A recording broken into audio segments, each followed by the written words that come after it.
Mesdames, Messieurs, bonjour. Ravi de vous retrouver. Merci de nous rejoindre à la une de ce journal. Dans l'optique d'un développement global et équilibré et dans une approche à tous les niveaux et coins du pays, les efforts se poursuivent pour améliorer davantage le cadre de vie des citoyens.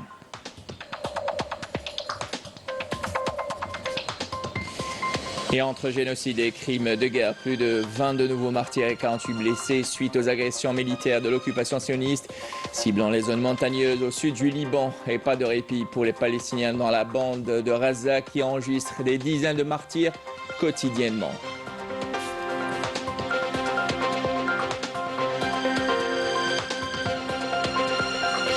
Et au Maroc, rien ne va plus décidément. Le Makhzen réprime son élite à coups de matraque dans la capitale Rabat, où des étudiants en médecine agressés et roués de coups. Leur seul tort, manifester contre la marginalisation qu'ils subissent, notamment dans le politique de recrutement. Et puis, 7e art à la fin de ce journal, la ville de Yemagolaya vibre au rythme de la 19e édition des rencontres cinématographiques de Bjaya. Et hier soir, l'heure était à l'hommage de Keteb Yassine avec la projection du film documentaire des Hommes libres de Tezrou Terzali. Et on fera le point à la fin de ce journal. Voilà pour l'essentiel de l'actualité en titre. Merci pour votre attention. Dans le cadre d'une approche de développement global et équilibré touchant tous les coins du pays, les efforts se poursuivent pour améliorer le cadre de vie des citoyens dans une dynamique accélérée à différents niveaux, nous dit Delal Boutaba et Majid Jahmoun. Pour que l'essor économique que connaît l'Algérie touche l'ensemble du pays, il a fallu mettre en place des programmes efficaces et des décisions valorisant les atouts spécifiques de chaque région. La création de nouvelles wilayas et des projets stratégiques ont transformé le visage de plusieurs régions du pays, autrefois considérées comme des zones d'ombre. Ce nouveau découpage administratif encourage le développement et permet de faire entendre la voix des citoyens auprès des responsables. Le changement est notable, c'est un bon signe. Les promesses du président Tebboune ont été tenues. On n'aurait jamais cru que l'impact du développement serait aussi tangible à Tindouf aujourd'hui. Tenez par exemple, on a le projet phare de Garaj Bilat et d'autres grands projets. Alhamdulillah, ça s'améliore. L'Algérie s'engage résolument dans une politique d'équilibre régional visant à clore définitivement le chapitre des zones d'ombre dès la première année du second mandat du président Tebboune et porter une attention particulière au quotidien du citoyen. Nous avons beaucoup souffert avant. C'était sur notre dos qu'on chargeait le bois pour cuisiner et chauffer nos maisons. Alhamdoulilah, nous avons été raccordés au réseau de gaz de ville. C'était une misère de 6 ou 7 ans sans électricité. Alhamdulillah, son installation est en train de se faire maintenant. Alhamdulillah, nous avons le gaz, l'électricité, l'eau et Internet aussi. Nous sommes à l'aise, même dans une zone frontalière. C'était une zone complètement isolée. Il n'y avait pas d'eau, ni électricité, ni route. Alhamdulillah, aujourd'hui, tout cela est disponible, en plus d'une nouvelle école. Parallèlement, des projets vitaux de grande envergure sont mis en œuvre pour soutenir les investissements. Comme l'a si bien dit le président de la République, des projets phares sont en cours de réalisation dans la wilaya de Tindouf. C'est comme un rêve qui devient réalité et les résultats sont notables aujourd'hui. Des efforts coordonnés qui ouvrent la voie à une nouvelle ère de prospérité où chaque région pourra pleinement participer à la croissance et au développement du pays. Afin de créer une certaine compétitivité entre les étudiants cette année, l'université algérienne donne l'opportunité aux étudiants d'avoir une double diplomation, ou autrement dit poursuivre 2 formations à la fois. Et justement, c'est la nouveauté de cette rentrée universitaire. C'est donc la possibilité d'une double diplomation, ou autrement dit, je le disais, poursuivre une double formation. Cela se fait désormais dans certaines filières des universités du pays où l'étudiant peut accéder à des matières complémentaires simultanément et en plus de ses études initiales. Élément de réponse avec Yanis Eid Belghasem. Un seul bac, 2 diplômes, c'est désormais possible. Nous sommes à l'université d'Alger 3 où cette nouvelle option suscite un intérêt grandissant parmi les nouveaux inscrits. C'est une première expérience que nous lançons en cette rentrée universitaire 2024-2025. Elle comptera 2 spécialités dans le cadre du double diplôme. Cela signifie que l'étudiant suit un programme dans une spécialité, mais à la fin de sa 3e année, il reçoit un autre diplôme. Cela veut dire que l'étudiant suit des modules en communication et des modules en relations internationales simultanément. Option ouverte seulement aux étudiants ayant obtenu une moyenne supérieure à 14 au baccalauréat. L'expérience concerne 230 étudiants, dont la moyenne varie entre 14 et 17. Ce choix leur appartient bien sûr en suivant un parcours de formation très riche. À la fin de ce parcours, l'étudiant obtient 2 diplômes, un en communication et un autre en sciences politiques, ou en communication et un en sport, ou encore en communication et sciences économiques. Il s'agira de suivre les 2 cursus en faisant l'équilibre entre l'enseignement en présentiel et l'enseignement à distance. Il est possible également de suivre les 2 cursus dans la même université. Un challenge pour les étudiants, mais aussi une possibilité aux multiples débouchés. J'ai choisi cette spécialité car j'ai toujours aimé la politique, mais en même temps, j'ai toujours été fascinée par le monde des médias. Cette option est donc idéale pour moi car elle augmente mes chances de trouver un travail plus tard. Si je n'en trouve pas dans le domaine de la politique, je pourrais me rabattre sur les médias.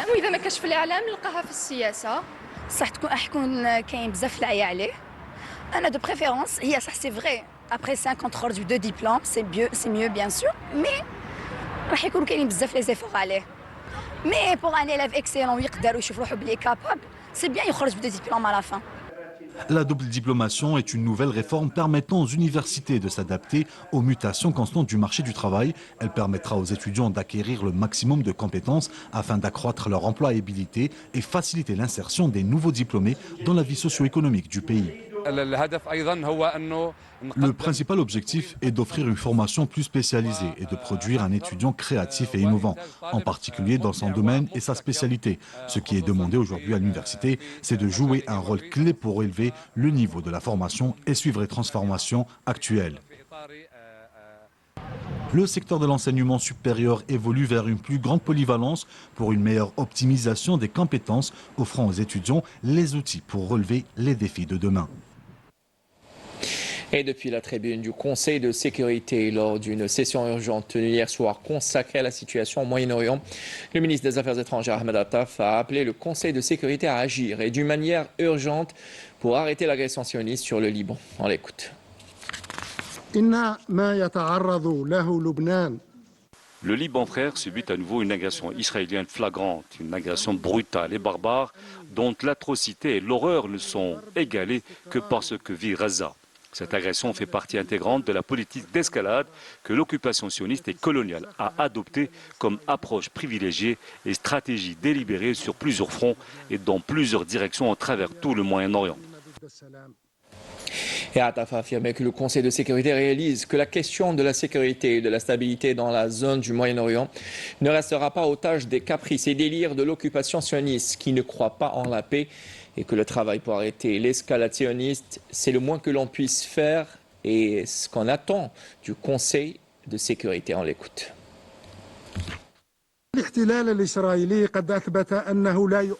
L'occupation sioniste a prouvé qu'elle ne croit pas en la paix, ne veut pas la paix et qu'elle se considère comme une exception à toutes les références, principes, règles et régulations qui nous unissent sous l'égide de notre organisation.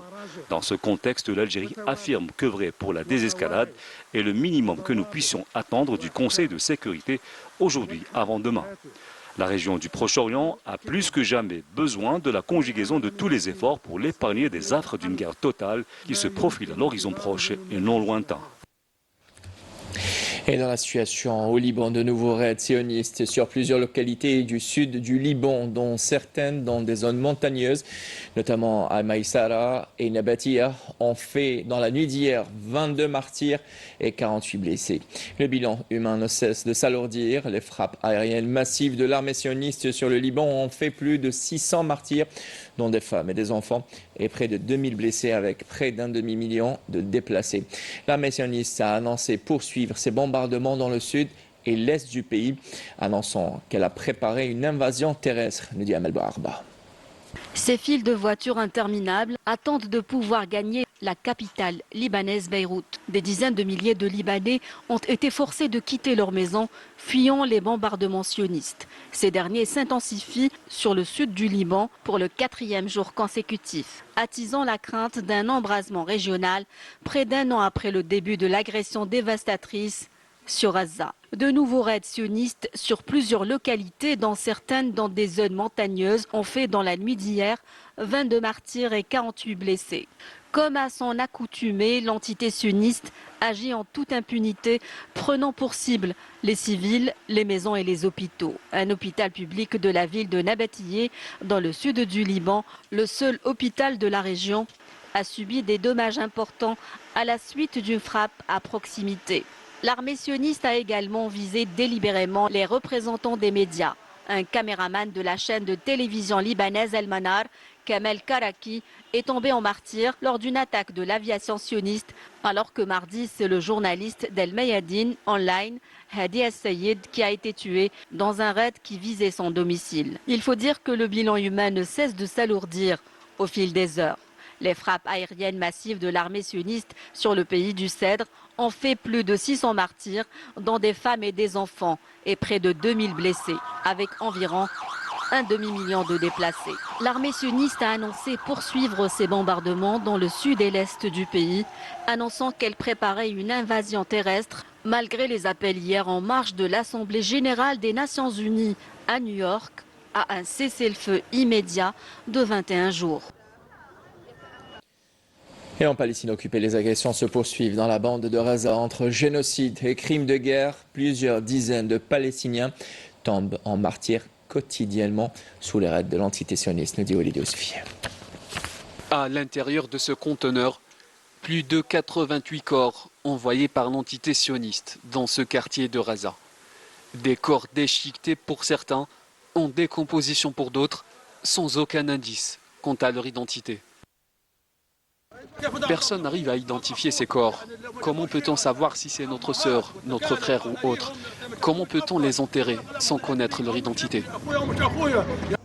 On m'a appelé pour tenter d'identifier les corps. Je suis venu voir si mon fils est parmi eux. Le malheur, c'est qu'il est impossible de reconnaître quelqu'un car les corps sont en état de décomposition. À quelques kilomètres de là, ce bâtiment a été réduit en ruine par les raids de l'entité sioniste. Plusieurs corps sont toujours ensevelis sous les décombres. Les équipes de secours peinent à faire leur travail. J'ai perdu mon fils il y a quelque temps. Voilà que son frère tombe en martyr lui aussi dans ces bombardements. Dieu les accueille dans son vaste paradis. Au cours des dernières 24 heures, 3 nouveaux massacres ont été commis par l'entité sioniste dans la bande de Gaza. Bilan, au moins 12 martyrs et une quarantaine de blessés. Et toujours dans l'actualité internationale au Maroc, décidément rien ne va plus. Cette fois-ci, c'est au tour de l'élite d'être étouffée et réprimée par le Marzel. Dans la capitale, Rabat, des centaines d'étudiants en médecine ont été victimes de répression à coups de matraque. Ces étudiants ont manifesté sur la marginalisation qu'ils subissent depuis des années, surtout s'agissant de la politique sournoise de recrutement. Ces manifestants remontés à bloc par la politique de répression agressive et dénigrante annoncent qu'ils ne se sont pas, ou plutôt qu'ils ne sont pas prêts de s'arrêter là.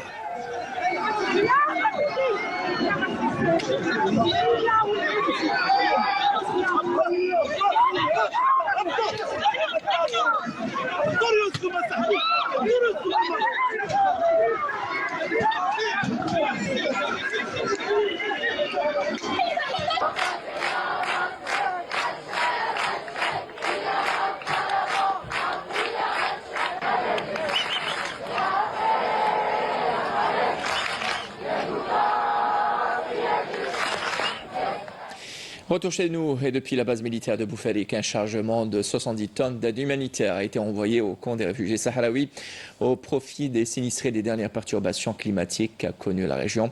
Les aides ont été envoyées par le Croissant Rouge algérien à bord de 2 avions militaires. Cette action vient ancrer les valeurs d'entraide et de solidarité entre les peuples frères et amis.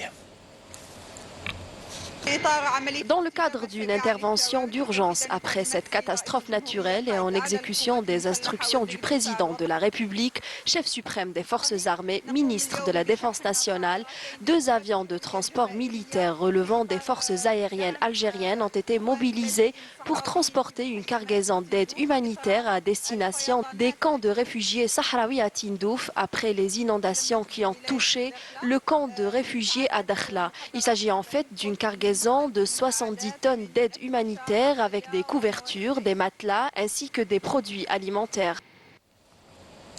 Et en solidarité toujours avec les sinistrés des perturbations climatiques ayant touché les camps de réfugiés sahraouis à Dakhla, une caravane d'aide humanitaire est arrivée à l'initiative de la société civile exprimant le soutien du peuple algérien ou plutôt à son peuple frère sahraoui.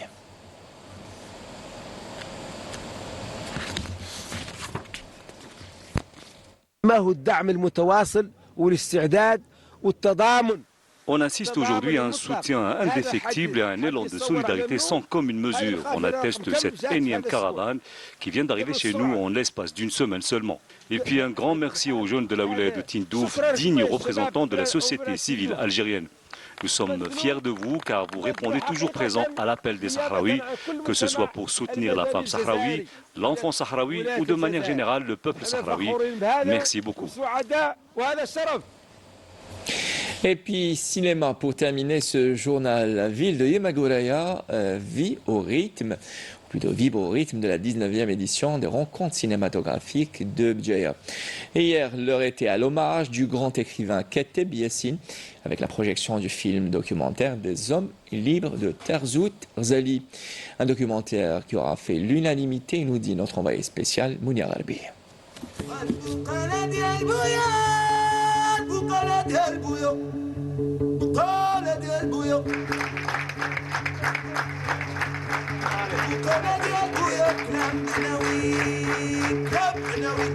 Plus besoin de paroles, les images parlent d'elles-mêmes.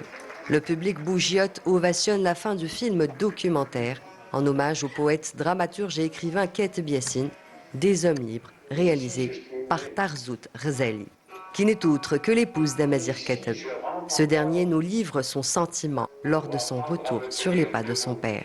Ça m'a fait beaucoup de choses, notamment redécouvrir, découvrir et redécouvrir des endroits que lui m'avait racontés mais que j'avais pas vraiment vu à un âge où on se rappelle bien, parce que j'ai été plutôt jeune. Ça m'a apporté aussi pas mal d'idées finalement sur ce que je pourrais faire en fait finalement autour de son œuvre. Parce qu'en allant chercher tous les témoignages, en allant chercher toutes les traces, en allant chercher la matière écrite aussi, la matière chantée, et ça a élargi finalement le prisme du souvenir d'un deuil. Moi, j'ai quand même, mon souvenir a été beaucoup écrasé par le deuil. Et finalement, ça a permis d'enlever encore un voile supplémentaire et ça a permis de me libérer aussi par rapport à son œuvre. D'ailleurs, je me suis attaqué à de nouveaux textes, à la fois pour le film et par la suite, auxquels je n'avais pas spécialement projeté de m'attaquer. Donc ça m'a ouvert quelques verrous.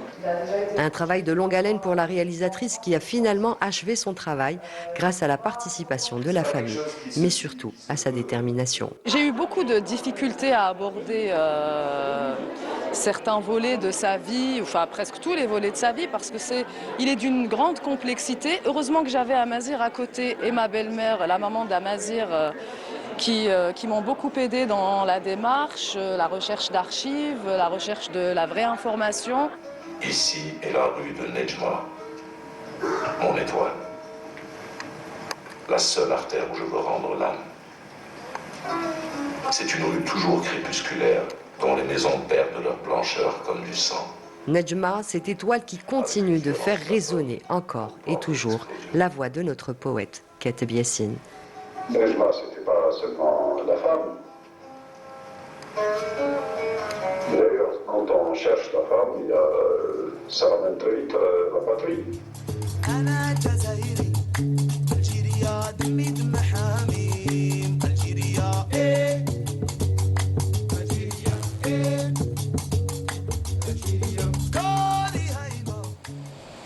Et avis aux aux amateurs du 7e art. Les rencontres cinématographiques de Béjaïa dans leur 19e édition se poursuivent du côté de la Cinémathèque de Béjaïa jusqu'au 29 septembre. Voilà qui termine ce journal. Mesdames, Messieurs, merci de nous avoir prêté attention. Tout de suite, plutôt, j'aurai le plaisir de vous retrouver ce soir pour l'édition de 19h. Bon appétit si vous êtes à table et à tout à l'heure.